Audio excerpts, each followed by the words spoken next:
সারা দেশে বাড়তে শুরু করেছে শীতের তীব্রতা। উত্তরের জনপদ কুড়িগ্রামে শীতের দাপট চোখে পড়ার মতো।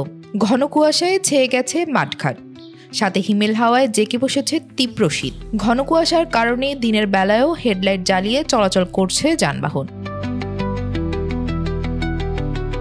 হঠাৎ করে তাপমাত্রা কমে যাওয়ায় জনজীবন স্থবির হয়ে পড়েছে।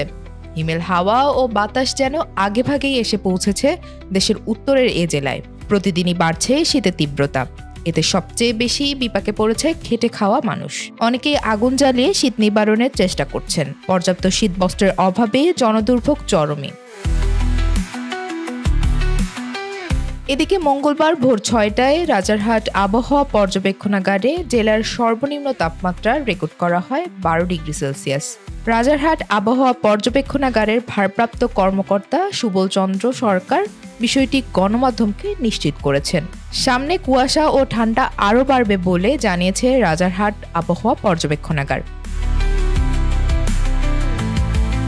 কুড়িগ্রামে এখন আমন ধান উঠার কাজের মৌসুম, কিন্তু সকালে যে পরিমাণ ঠান্ডা থাকে তাতে ঘর থেকে বের হওয়া বেশ কঠিন।